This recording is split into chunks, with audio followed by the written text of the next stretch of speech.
Radio city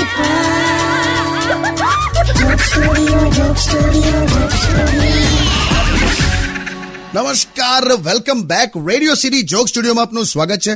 કિશોર કાકા આપણી સાથે જ બેઠા છે અને કાકી મહેંદીની જગ્યાએ ગોબર લગાડીને બેઠા હતા માથે. કઈ નહીં, એ તો જો કે ધોઈ આયા છે. પણ કાકી હવા કયા મેરેજમાં ગયા હતા યાર? અરે પણ મારે તો જવું જ પડે ને મેરેજમાં. એક તો આ કશે આવતા જ નથી. મેં એટલે નથી આવતું કારણ કે છોકરાઓ મને મેરેજમાં હેરાન કરે છે. પેલે દિવસે સાઈડ પર ઉભો તો છોકરાઓએ મારા લેંઘાનું નાડું થાંભલે બાંધી દીધું. તે સેટ જોર કર્યું તો નાડું તૂટી ગયું. હવે તારું લગન હાચું કે લેંઘો હાચું? અરે છોકરાઓ તો મસ્તી કરે. હવે તમને છે ને નાના છોકરાઓ રમાડતા આવડતા જ નથી. બધા છોકરાઓ મેં હાચવેલા.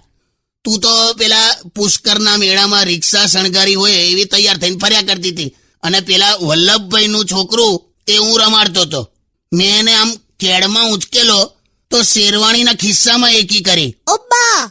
તારે બધી 50ની નોટ પલ્લી ગઈ. એટલે તમને બાળકો પસંદ નથી? એટલે આ હું નથી પૂછતો. ગયા વીકમાં યુટ્યુબ પર જયેશ રાણા કરીને એક તમારા લિસનર છે, એમણે પૂછ્યું છે કે તમને બાળકો કેમ નથી. જયેશને ખરું બધું જાણી લેવું છે. એને કહેજે સુહાગરાત વખતે મેં આનો ઘૂંઘટ ઉપાડ્યો ને ત્યારે જ મને ખ્યાલ આવી ગયેલો કે આ એક માણસનું કામ નહીં. ઓય હવે કશું બી બોલ. સોંગ વગાડ તું.